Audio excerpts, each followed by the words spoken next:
Vietnam War soldiers stayed stateside. My father's military story is a puzzling one.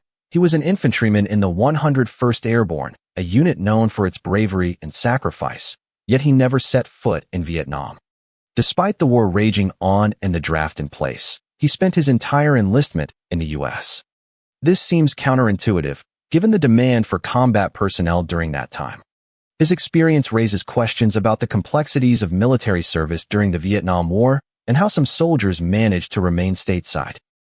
My dad's role as an 11B infantryman on an 81mm mortar crew is particularly intriguing, given that he was parachute qualified and had voluntarily enlisted.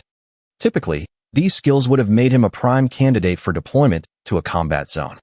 However, his specific role within the 101st Airborne seemed to be the key factor in his stateside service. As a mortar crew member, he was part of a critical support unit that provided indirect fire capabilities, but his unit was not directly tasked with frontline combat operations. This distinction may have contributed to his remaining in the U.S., rather than being deployed to Vietnam.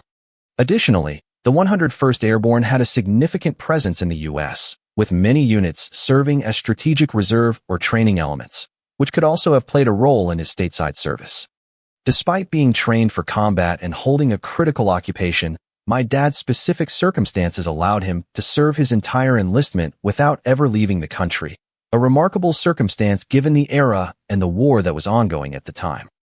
The draft era of the Vietnam War presents a complex and counterintuitive context for understanding the likelihood of stateside service for combat personnel. While it is well known that many soldiers were forcibly sent to Vietnam, the reality is that a significant number of draftees and enlistees remained in the U.S.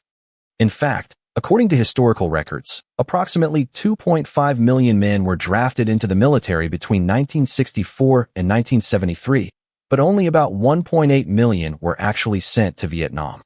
This meant that hundreds of thousands of soldiers, including those in combat roles, spent their entire enlistment in the U.S., often in training or support capacities. The reasons for this varied, but factors such as medical issues, training accidents, and the need for stateside personnel to maintain military infrastructure all played a role. Additionally, the U.S. military required a significant number of personnel to remain stateside to train new recruits, maintain equipment, and provide logistical support.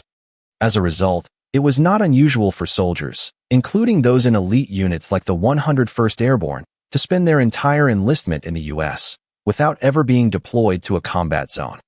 This nuanced understanding of the draft era highlights the complexities and challenges of managing a large and complex military during a time of war. In conclusion, my father's story as an infantryman in the 101st Airborne who spent his entire enlistment in the U.S. is a fascinating anomaly of the Vietnam War era.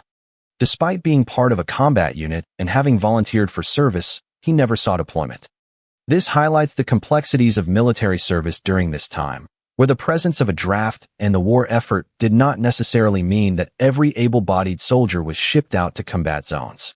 The fact that my father, as an 11B infantryman on an 81mm mortar crew, was able to remain stateside underscores the intricacies of military personnel management and the various roles that soldiers played, even in combat units.